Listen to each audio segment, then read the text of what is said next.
सहनाववतो सहनौ भुनक्तो सह वीर्यङ्करवावहै तेजस्विनावधीतमस्तु मा विद्विषावहै। ॐ शान्ति शान्ति शान्ति।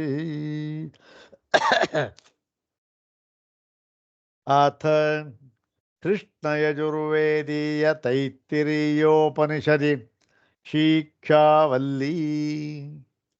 ॐ शन्नो मित्रः शं वरुणः शन्नो भवत्वर्यमा शन्न इन्द्रो बृहस्पतिः शन्नो विष्णुरुरुक्रमः। नमो ब्रह्मणे नमस्ते वायो त्वमेव प्रत्यक्षं ब्रह्मासि त्वमेव प्रत्यक्षं ब्रह्म वदिष्यामि ऋतं वदिष्यामि सत्यं वदिष्यामि तन्मामवतु तद्वक्तारमवतु अवतु माम् अवतु वक्तारम्। ॐ ಶಾಂತಿ ಶಾಂತಿ ಶಾಂತಿ.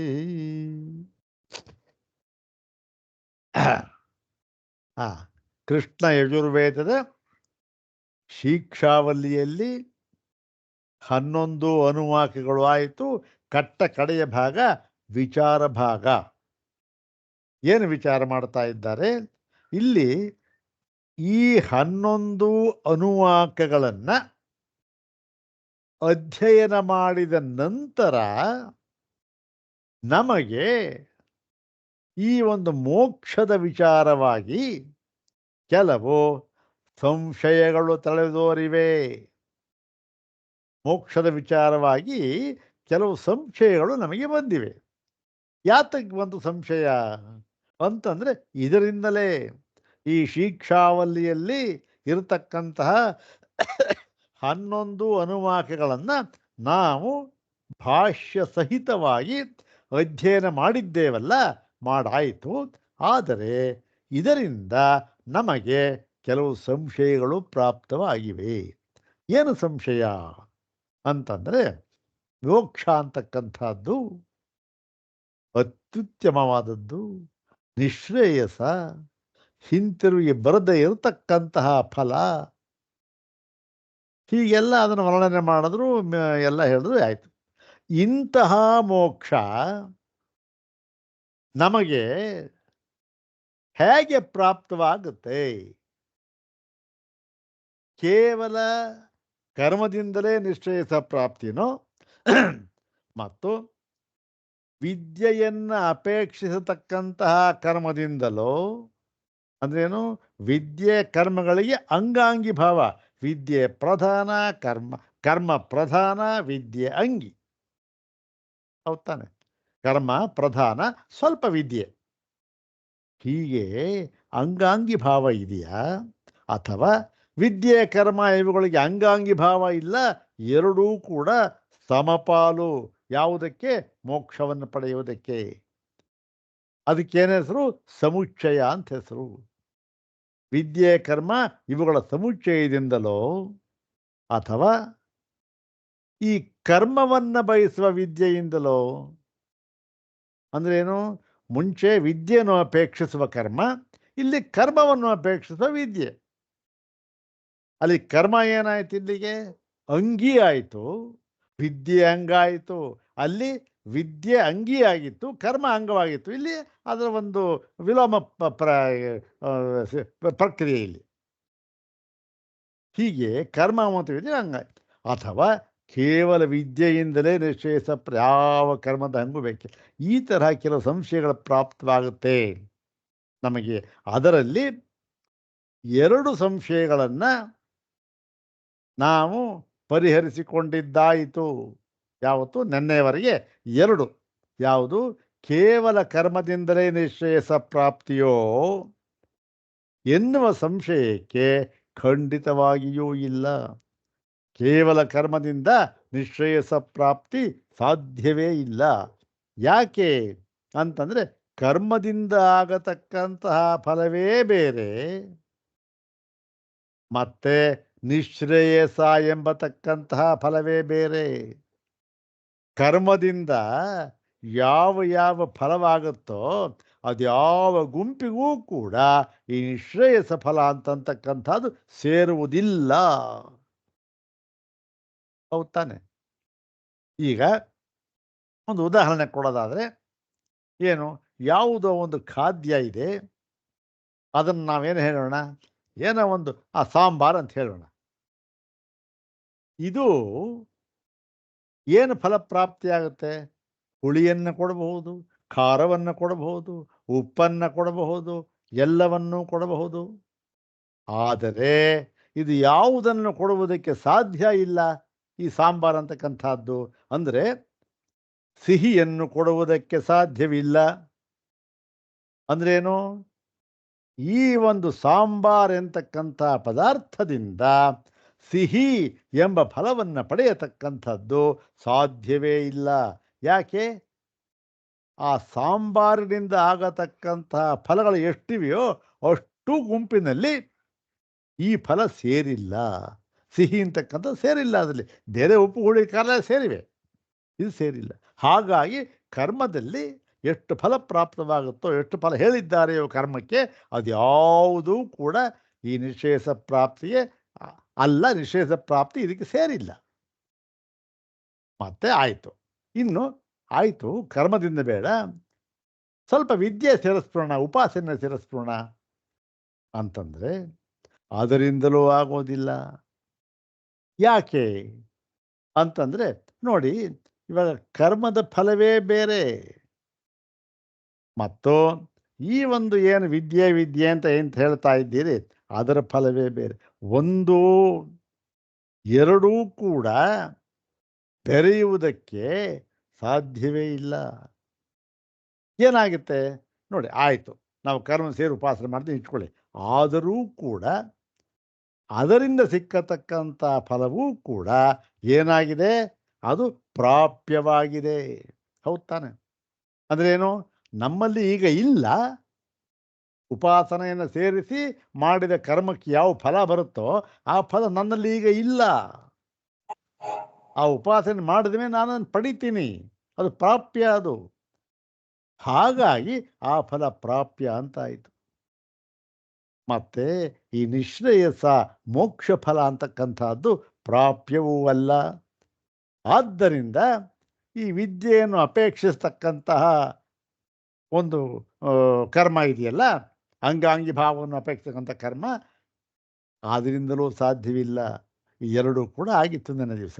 ಇವತ್ತು ಏನು ಮೂರನೇ ವಿಕಲ್ಪ, ವಿದ್ಯೆ ಮತ್ತು ಕರ್ಮ ಅಂಗಾಂಗಿ ಭಾವ ಬೇಡ ಸ್ವಾಮಿ, ಎರಡನ್ನೂ ಕೂಡ ಸಮಪ್ರಧಾನವಾಗಿ ಸೇರಿಸಿಕೊಂಡು ಮಾಡೋಣ, ಆಗ ಬಂದೇ ಬರುತ್ತೆ ಅಂತ ಹೇಳಿದರೆ, ಈ ಹಿಂದಿರೋದಕ್ಕೂ ಏನು ವಿದ್ಯೆಯ ಸವ್ಯಪೇಕ್ಷೆ, ವಿದ್ಯೆಯನ್ನು ಅಪೇಕ್ಷೆ ಕರ್ಮ ಇದೆಯಲ್ಲ ಅದಕ್ಕೂ, ಮತ್ತು ಈಗ ಹೇಳ್ತಕ್ಕಂಥ ಎರಡನ್ನೂ ಜೊತೆಯಲ್ಲಿ ಸಮಪಾಲು ಸಮಪ್ರಧಾನವಾಗಿ ಸೇರಿಸಿ ಮಾಡೋದಿದೆಯಲ್ಲ ಅದಕ್ಕೂ ಏನೂ ವ್ಯತ್ಯಾಸವಿಲ್ಲ. ಅದಕ್ಕೆ ಯಾವ ನ್ಯಾಯವನ್ನು ಯುಕ್ತಿಯನ್ನು ಹೇಳಿದ್ದೇವೋ ಅದೇ ಯುಕ್ತಿಯನ್ನು ಇದಕ್ಕೂ ಹೇಳ್ತೇವೆ ಅಷ್ಟೇ. ಇದಕ್ಕೇನು ಬೇರೆ ಹೇಳಬೇಕಾದಿಲ್ಲ. ವಿದ್ಯೆನ ಸ್ವಲ್ಪ ಸೇರಿಸಿದ್ರು ಒಂದೇ, ಅಥವಾ ಸಮಪಾಲು ಅರ್ಧ ಸೇರಿಸಿದ್ರು ಒಂದೇ, ಅಥವಾ ಮುಂದೆ ಬರುತ್ತೆ ಪೂರ್ತಿ ಅದೇ ಸೇರಿಸ್ಬಿಟ್ಟು ಕರ್ಮ ಸ್ವಲ್ಪ ಭಾಗ ಅದು ಒಂದೇ ಅಷ್ಟೇ, ಎಲ್ಲ ಒಂದೇ ಅಂಥೇಳಿ ಈಗ ಆ ಭಾಗವನ್ನು ನೋಡೋಣ. 74ನೇ ಭಾಷೆ ಭಾಗ ಏನಿದು? ಇದು ಮೂರನೇ ಒಂದು ಸಂಶಯ. ಏನು? ವಿದ್ಯೆ ಮತ್ತು ಕರ್ಮ ಇವುಗಳನ್ನು ಸಮಪ್ರಧಾನವಾಗಿ ಸೇರಿಸಿ ಮಾಡಿದರೆ ಆಗ ನಿಶ್ರೇಯಸ ಪ್ರಾಪ್ತಿಯಾಗುತ್ತಾ ಅಂತಕ್ಕಂಥದ್ದು. ಅದಕ್ಕೆ ಆಚಾರ್ಯರು ಹೇಳ್ತಾ ಇದ್ದಾರೆ, ಮೊಟ್ಟ ಮೊದಲನೇದಾಗಿ ಏತೇನ. ಏತೇನ ಅಂತಂದ್ರೆ ಏನು? ಇದರಿಂದ ಅಂದ್ರೆ ಏನು? ಈ ಕಾರಣದಿಂದ. ಯಾವ ಕಾರಣ? ಹಿಂದೆ ಹೇಳಿದ್ರು. ಯಾವುದನ್ನ? ವಿದ್ಯೆಯನ್ನ ಸ್ವಲ್ಪ ಸೇರಿಸಿ ಕರ್ಮದೊಡನೆ ಮಾಡಿಬಿಟ್ರೆ ಆ ನಿಶ್ರೇಯಸ ಪ್ರಾಪ್ತಿಯಾಗುತ್ತೆ ಅಂತಕ್ಕಂಥದ್ದಕ್ಕೆ.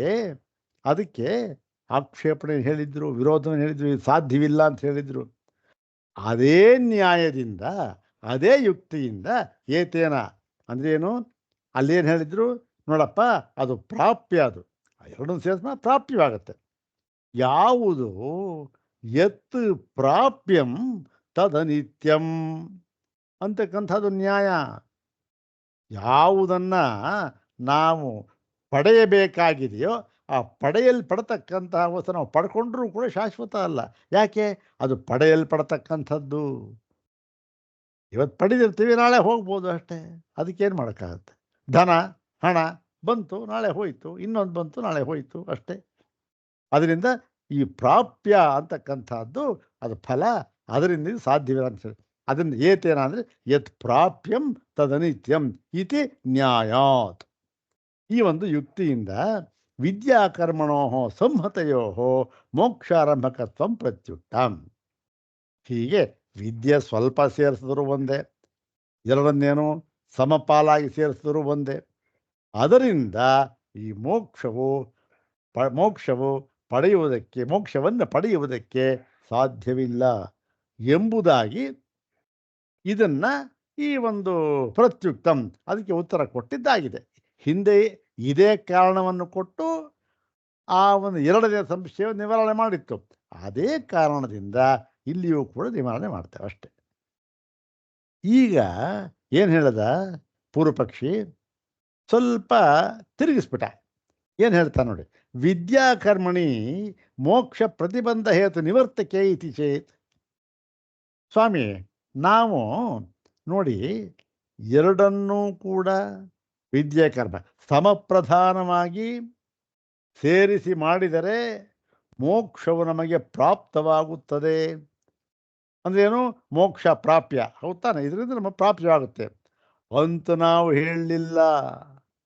ಅಯ್ಯಯ್ಯೋ, ಇನ್ನೇನಪ್ಪ ಹೇಳಿದೆ ಮತ್ತೆ ಅಂದರೆ ಅದು ಮೋಕ್ಷವನ್ನು ತಂದು ಕೊಡುವುದಿಲ್ಲ. ಯಾವುದು? ಆ ಸಮುಚ್ಚಯ ಕರ್ಮ. ಮತ್ತೇನು ಮಾಡುತ್ತಪ್ಪ? ಏನು ಮಾಡುತ್ತೆ ಗೊತ್ತೇ ಸ್ವಾಮಿ? ಅದು ಆ ಮೋಕ್ಷಕ್ಕೆ ಇರತಕ್ಕಂತಹ ಪ್ರತಿಬಂಧ ಏನಿದೆಯೋ, ಮೋಕ್ಷ ಪ್ರತಿಬಂಧ ಹೇತು ನಿವರ್ತಕೆ. ಮೋಕ್ಷಕ್ಕೆ ಯಾವುದು ಅಡ್ಡಿ ಇದೆ, ಅದಕ್ಕೆ ಕಾರಣವಾಗಿರುವುದನ್ನು ಯಾವುದು ಅಡ್ಡಿ ಅಂತ ಅದನ್ನು ನಿವಾರಿಸಿಬಿಡುತ್ತೆ ಅಷ್ಟೇ. ಯಾವುದು? ಎರಡನ್ನೂ ಕೂಡ ಸಮಪ್ರಧಾನವಾಗಿ ಮಾಡಿದರೆ ಮೋಕ್ಷಕ್ಕೆ ಇರುವ ಅಡ್ಡಿಯನ್ನು ಅದು ನಿವಾರಿಸಿ ಬಿಡುತ್ತದೆ ಅಷ್ಟೇ ಹೊರತು ಮೋಕ್ಷ ತಂದು ಕೊಡಲ್ಲ. ಅದು ನೀವು ಹೇಳ್ದಂಗೆ ಅದು ಪ್ರಾಪ್ಯ ಅಲ್ಲ ಮೋಕ್ಷ, ಒಪ್ಕೊಳ್ಳೋಣ. ಆದರೆ ಅದಕ್ಕಿರ್ತಕ್ಕಂಥ ಅಡ್ಡಿಯನ್ನು ಹೋಗಲಾಡಿಸ್ಬಿಡುತ್ತೆ ಅಂತ ಹೇಳ್ತೇವೆ ನಾವು. ಹೇಳ್ಬಿಟ್ಟ. ಅದಕ್ಕೆ ಉತ್ತರ ಕೊಡ್ತಾ ಇದ್ದಾರೆ ಆಚಾರ್ಯರು, ಇಲ್ಲಯ್ಯ, ಅದು ಆಗಲ್ಲ. ಯಾಕೆ ಅಂದರೆ ಹಿಂದಿನ ನ್ಯಾಯವೇ ಇಲ್ಲೂ ಕೂಡ ಕರ್ಮಣ ಫಲಾಂತರ ದರ್ಶನಾತ್.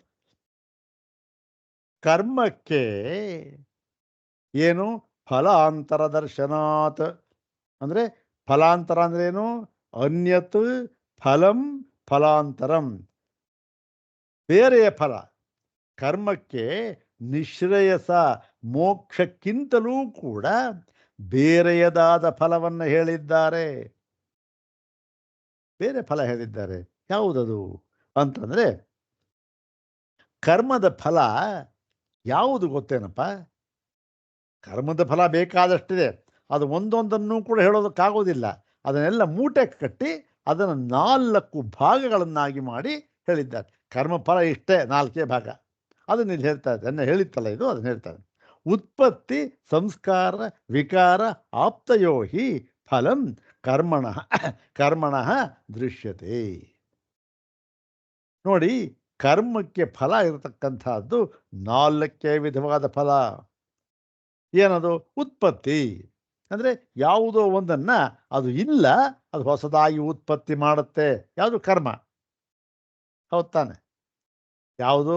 ಈಗ ಅಡುಗೆ ಮಾಡಬೇಕಾಗಿದೆ, ಅಡುಗೆ ಆಗಿಲ್ಲ, ಪಾಯಸ ಮಾಡಬೇಕಾಗಿದೆ, ಏನು ಮಾಡಬೇಕು? ಅದಕ್ಕೆ ಕರ್ಮವನ್ನು ಮಾಡ್ದ, ಒಲೆ ಹತ್ತಿಸ್ತಾ, ನೀರಿಟ್ಟ, ಏನೋ ಮಾಡ್ದ, ಎಲ್ಲ ಕರ್ಮವನ್ನು ಮಾಡ್ದ. ಏನಾಯಿತು? ಪಾಯಸ ಉತ್ಪತ್ತಿ ಆಯಿತು. ಅದು ಕರ್ಮಫಲ. ಹೀಗೆ ಕರ್ಮಕ್ಕೆ ಒಂದು ಯಾವುದು? ಉತ್ಪತ್ತಿ ಎಂಬತಕ್ಕಂಥ ಫಲವು ಬರಬಹುದು. ಆಯಿತು, ಒಂದೇನಾ? ಇಲ್ಲ ಇಲ್ಲ. ಉತ್ಪತ್ತಿ ಮತ್ತು ಸಂಸ್ಕಾರ. ಸಂಸ್ಕಾರ ಅಂತಂದ್ರೆ ಏನು? ಅದು ಹೊಸದಾಗೇನು ಬರತಕ್ಕಂಥದ್ದಲ್ಲ, ಪಾಯಸದ ಥರ ಬರತಕ್ಕಂಥದ್ದಲ್ಲ ಅದು. ಪಾಯಸ ಇಲ್ಲ, ಉತ್ಪತ್ತಿ ಆಯಿತು. ಸಂಸ್ಕಾರ ಅಂದರೆ ಏನು? ಸಂಸ್ಕಾರ ಅಂದರೆ ಆಚಾರ್ಯರು ಸೊಗಸಾದ ಉತ್ತರ ಕೊಟ್ಟಿದ್ದಾರೆ ತತ್ವ ಸಮನ್ವಯಾತ್ ಅನ್ನೋದರಲ್ಲಿ. ಸಂಸ್ಕಾರೋ ಹಿ ನಾಮ ಸಂಸ್ಕಾರ್ಯಸ್ಯ ಗುಣಾಧಾನೇನ ವಾ ಸ್ಯಾತ್ ದೋಷಾಪನಯನೇನ ವಾ. ಸಂಸ್ಕಾರ ಸಂಸ್ಕಾರ ಅಂತಂದ್ರೆ ಏನು ಅಂತಂದರೆ, ಯಾವುದೋ ಒಂದು ಪದಾರ್ಥದಲ್ಲಿ ಇರತಕ್ಕಂತಹ ಏನು ದೋಷವನ್ನು ತೆಗೆಯುವುದು ಮತ್ತೆ ಗುಣವನ್ನು ಹಾಕುವುದು, ಇದಕ್ಕೆ ಸಂಸ್ಕಾರ ಅಂತ ಹೆಸರು. ಹೌದ್ ತಾನೆ? ಬಟ್ಟೆ ಕೊಳೆಯಾಗಿದೆ, ಏನಪ್ಪ ಒಗಿಬೇಕು ಒಗಿಬೇಕು, ಸಂಸ್ಕಾರ ಮಾಡಬೇಕು. ಅದಕ್ಕೆ ಸಂಸ್ಕಾರ ಮಾಡಬೇಕು. ಏನು ಮಾಡಬೇಕು? ಆ ಕೊಳೆಯನ್ನು ತೆಗಿಬೇಕಷ್ಟೆ. ಏನೋ ಮಾಡಿದ ಕೊಳೆ ಹೋಯಿತು. ಮತ್ತೆ ಏನು? ಗುಣ. ಅದಕ್ಕೇನು ಒಳ್ಳೆ ಹೊಳಿತಾ ಇರೋ ಹಾಗೆ ಅದನ್ನು ಇನ್ನೇನೋ ಟಿನೋಪಾಲ ಏನೋ ಹಾಕಿ ಅದನ್ನು ಮಾಡಬೇಕು. ಗುಣವನ್ನು ಹಾಕಬೇಕು, ದೋಷವನ್ನು ತೆಗಿಬೇಕು, ಗುಣವನ್ನು ಹಾಕಬೇಕು. ಇದಕ್ಕೆ ಸಂಸ್ಕಾರ ಅಂತ ಹೆಸರು. ಒಳ್ಳೆಯ ಉದಾಹರಣೆ. ಪ್ರತಿಯೊಬ್ಬ ಮನುಷ್ಯನಿಗೂ ಕೂಡ 16 ಸಂಸ್ಕಾರಗಳನ್ನು ಹೇಳೇ ಇದ್ದಾರೆ. ಎಲ್ಲಿಂದ ಸಂಸ್ಕಾರ ಪ್ರಾರಂಭ ಆಗೋದು ನೋಡಿ? ಹುಟ್ಟಿದ ಮೇಲಲ್ಲ. ಹುಟ್ಟಿದ ಮೇಲೆ ಅವನಿಗೆ ಸಂಸ್ಕಾರ ಅಲ್ಲ. ನಮ್ಮ ಶಾಸ್ತ್ರದ ಪ್ರಕಾರ, ನಮ್ಮ ಸನಾತನ ಧರ್ಮದ ಪ್ರಕಾರ ಒಂದು ಮಗು ಹುಟ್ಟಿತು, ಇಲ್ಲಿ ಸಂಸ್ಕಾರ ಮಾಡೋಣಪ್ಪ ಅದಕ್ಕೆ, ಅಲ್ಲ ಅಲ್ಲ ಅಲ್ಲ ಅಲ್ಲ. ಮತ್ತೆ ಎಲ್ಲಿಂದ ಪ್ರಾರಂಭವಾಯಿತು ಅಂದರೆ, ಆ ಮಗುವಿನ ಜನ್ಮಕ್ಕೆ ಕಾರಣವಾದ ಅದರ ಮಾತಾಪಿತೃಗಳು ಆ ಒಂದು ಕರ್ಮ ಯಾವುದು? ಗರ್ಭಾಧಾನ. ಗರ್ಭ ಆಧಾನ ಅಂತ, ಗರ್ಭದಾನ ಅಲ್ಲ, ಗರ್ಭಾಧಾನ. ಆ ಗರ್ಭಾಧಾನ ಕರ್ಮ ಇದೆಯಲ್ಲ, ಅದು ಮೊಟ್ಟ ಮೊದಲನೆಯ ಸಂಸ್ಕಾರ. ಅಲ್ಲಿಂದಲೇ ಪ್ರಾರಂಭವಾಯಿತು ನೋಡಿ ಮಗುವಿಗೆ ಸಂಸ್ಕಾರ. ಸಂಸ್ಕಾರ ಏನು? ದೋಷವನ್ನು ತೆಗೆಯುವುದು, ಗುಣವನ್ನು ಹಾಕುವುದು. ಹೀಗೆ ಒಂದು ಮಗು 16 ಸಂಸ್ಕಾರಗಳನ್ನು ಪೂರೈಸಿದರೆ ಅದು ಎಂತಹ ಸಂಸ್ಕಾರವುಳ್ಳ ಮಗು ಆಗಬೇಕದು. ಯಾಕೆ? ಎಲ್ಲ ದೋಷಗಳು ಹೊರಟೋಗಿರುತ್ತೆ, ಗುಣ ಬಂದಿರುತ್ತೆ. ಇರಲಿ. ಹೀಗೆ ಸಂಸ್ಕಾರ ಅಂದರೆ ಏನು? ದೋಷವನ್ನು ತೆಗೆಯುವುದು, ಗುಣವನ್ನು ಹಾಕುವುದು. ಮೋಕ್ಷದಲ್ಲಿ ಅದು ಸಾಧ್ಯವೇ ಇಲ್ಲ. ಯಾಕೆ ಅಂತಂದರೆ ನೋಡಿ, ಮೋಕ್ಷ ನ ಸಂಸ್ಕಾರ್ಯ. ಯಾಕೆ?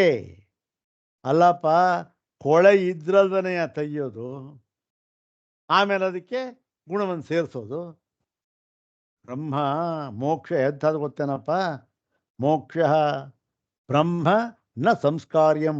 ಮೋಕ್ಷ ನ ಸಂಸ್ಕಾರ್ಯ, ಬ್ರಹ್ಮ ನ ಸಂಸ್ಕಾರ್ಯಂ. ಯಾಕೆ? ನಿತ್ಯ ಶುದ್ಧ ಬ್ರಹ್ಮಸ್ವರೂಪತ್ವಾನ್ ಮೋಕ್ಷಸ್ಯ. ಆಚಾರ್ಯ ಭಾಷ್ಯ, ಸೂತ್ರ ಭಾಷ್ಯ ಬರ್ತದೆ. ಅಯ್ಯೋ, ಸಂಸ್ಕಾರ ಏನು? ಸಂಸ್ಕಾರ ಮಾಡಬೇಕು. ಸಂಸ್ಕಾರ ಮಾಡೋದಕ್ಕೆ ಬ್ರಹ್ಮ ಮೋಕ್ಷ ಸ್ವರೂಪ ಎಂಥದ್ದು ಗೊತ್ತಾನೆಯ? ನಿತ್ಯ ಶುದ್ಧ ಬ್ರಹ್ಮಸ್ವರೂಪತ್ವಾತ್ ಮೋಕ್ಷಸ್ಯ.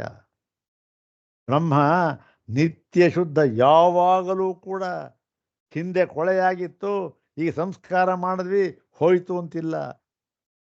ಹಿಂದೆ, ಈಗ, ಮುಂದೆ 3 ಕಾಲದಲ್ಲಿಯೂ ಕೂಡ ನಿತ್ಯ ಶುದ್ಧ, ನಿತ್ಯ ಬುದ್ಧ, ನಿತ್ಯ ಮುಕ್ತ. ಇದು ಬ್ರಹ್ಮದ ಸ್ವರೂಪ. ಇಂತಹ ಬ್ರಹ್ಮಕ್ಕೆ, ಮೋಕ್ಷ ಸ್ವರೂಪಕ್ಕೆ ಸಂಸ್ಕಾರ ಏನೇ ಮಾಡೋದು?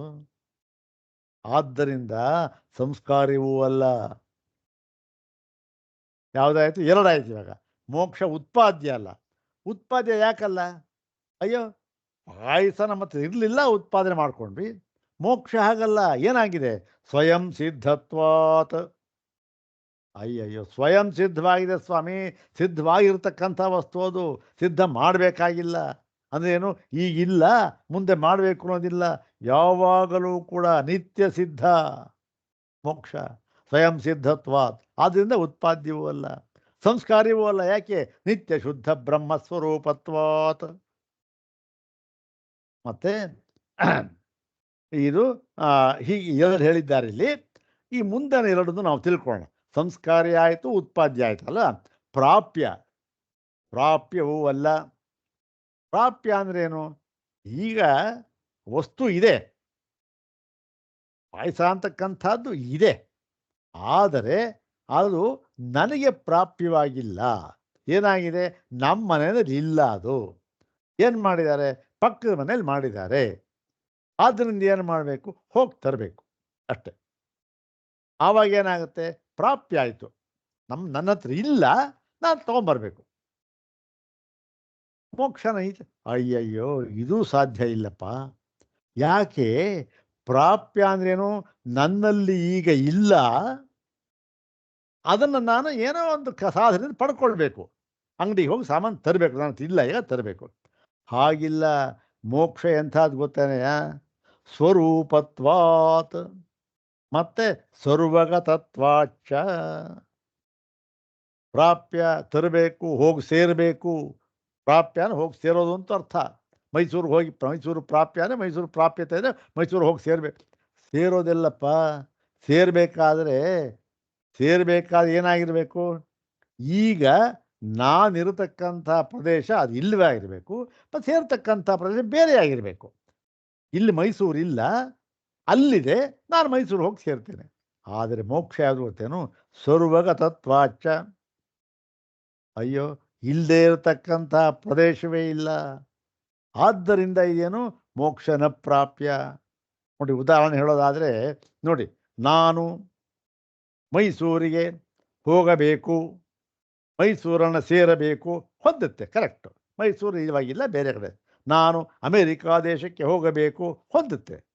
ಎಲ್ಲೋ ಅದು ನನಗಿಂತ ಬೇರೆಯಾದ ಪ್ರದೇಶದಲ್ಲಿ ಇದೆ. ಆದರೆ ನಾನು ಈಗ ಆಕಾಶಕ್ಕೆ ಹೋಗಬೇಕು ಅಂದ್ಬಿಟ್ರೆ, ಮೈಸೂರಿಗೆ ಹೋಗಬೇಕು ಸರಿ, ಅಮೇರಿಕಾಗೆ ಹೋಗಬೇಕು ಸರಿ, ನಾನು ಆಕಾಶಕ್ಕೆ ಹೋಗಬೇಕು ಅಂದರೆ ಏನರ್ಥ?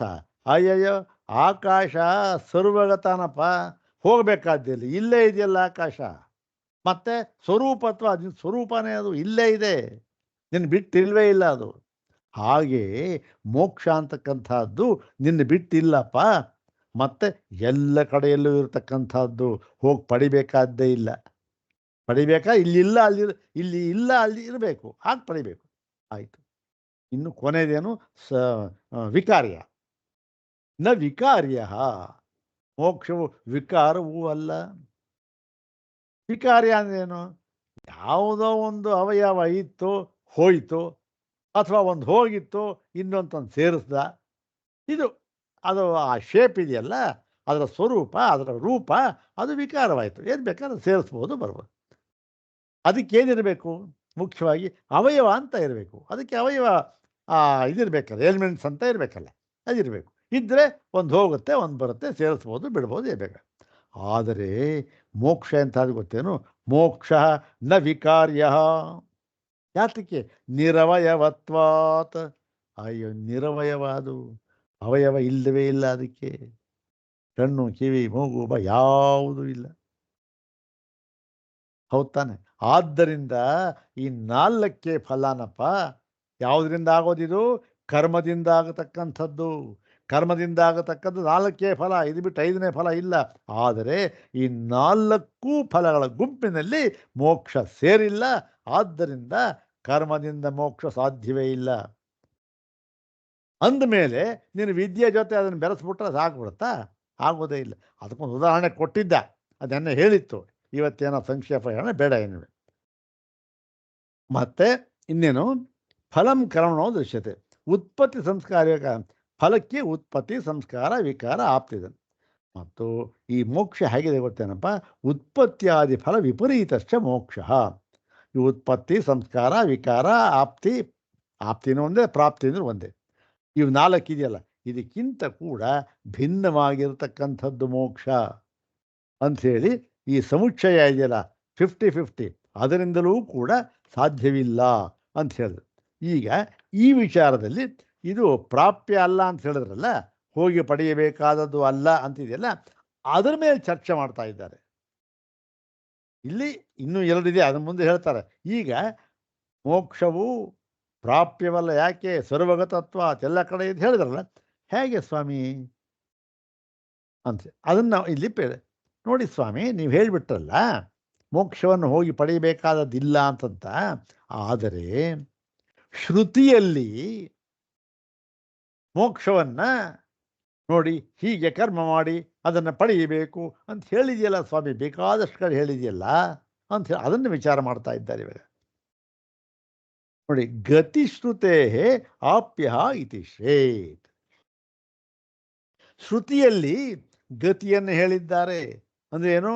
ಈ ಮೋಕ್ಷ ಹೋಗಿ ಪಡೆಯಬೇಕಾದಂತಕ್ಕಂಥದ್ದು ಅಂತ ಇದಕ್ಕೆ ಪ್ರಾಪ್ಯತ್ವವನ್ನು ಹೇಳಿದ್ದಾರೆ.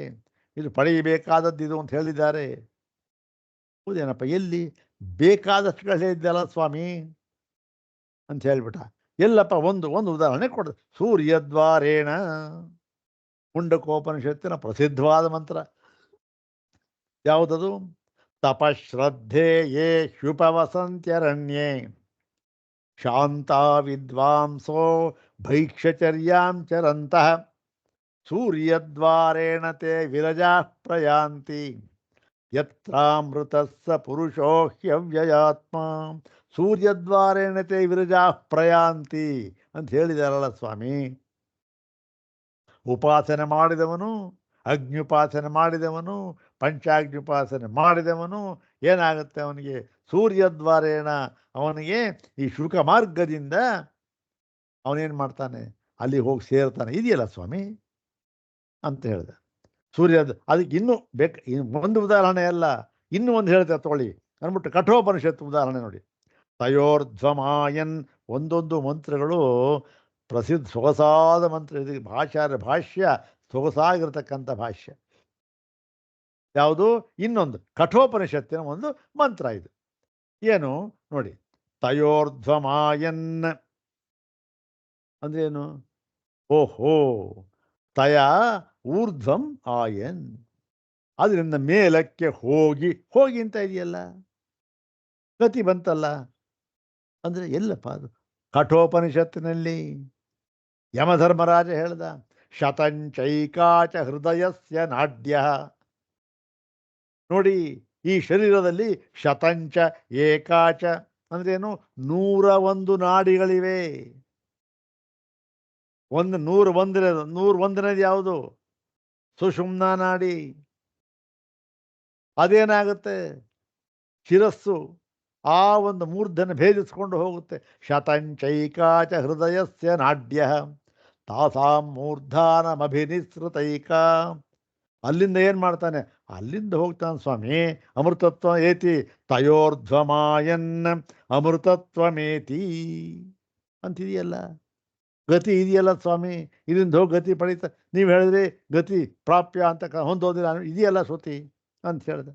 ಅದಕ್ಕೆ ನೋಡಿ, ಇತ್ಯೇವಮಾದಿ ಗತಿ ಶ್ರುತಿಭ್ಯ ಪ್ರಾಪ್ಯೋ ಮೋಕ್ಷ ಇತಿ ಚೇತ್. ಹೀಗೆ ಗತಿಶ್ರುತಿ ಇರುವುದರಿಂದ ಮೋಕ್ಷ ಪ್ರಾಪ್ಯ ಅಂತ ಆಗ್ಬೋದಲ್ಲ ಸ್ವಾಮಿ ಅಂತ ಹೇಳ್ಬಿಟ್ಟ. ಅದಕ್ಕೆ ಹೇಳ್ತಾ ಇದ್ದಾರೆ, ಅದೇ ಉತ್ತರ ಹಿಂದೆ ಕೊಟ್ಟಿದ್ರಲ್ಲ, ಅದೇ ಉತ್ತರ ಇಲ್ಲಿ. ಇಲ್ಲಪ್ಪ. ಯಾಕೆ? ಸರ್ವಗತತ್ವಾತ್. ಮೋಕ್ಷ ಎಂಥದ್ದು ಗೊತ್ತಾನೆಯ? ಸರ್ವಗತತ್ವಾತ್, ಆಕಾಶದಂತೆ ಇರತಕ್ಕಂಥದ್ದು. ಹೋಗಿ ಪಡೆಯಬೇಕು ಅಂದರೆ ಏನು ಅರ್ಥನಪ್ಪ? ನಿನಗೆ ಗೊತ್ತಾ ಅದು? ನೋಡಿ, ನಾವು ಹೇಳ್ತೇವೆ ಕೇಳು ಅಂದರೆ ಹೇಳ್ತಾ ಇದ್ದಾರೆ ನೋಡಿ. ಗಂತೃಭಿಶ್ಚ ಅನನ್ಯತ್ವಾತ್. ಹೋಗಿ ಪಡಿಬೇಕು ಅಂದ್ರೇನು? ಯಾವನಿಂದ ಪಡೆಯಬೇಕಾಗಿದೆಯೋ ಅದು ಅವನ ಹತ್ರ ಇರಬಾರ್ದು, ಬೇರೆ ಕಡೆ ಇರಬೇಕದು. ಆಗ ಅವನಲ್ಲಿ ಹೋಗಿ ಪಡಿತಾನೆ. ಹೌದು ತಾನೆ? ಆದರೆ ಈ ಮೋಕ್ಷ ಏನು ಗೊತ್ತೇನು?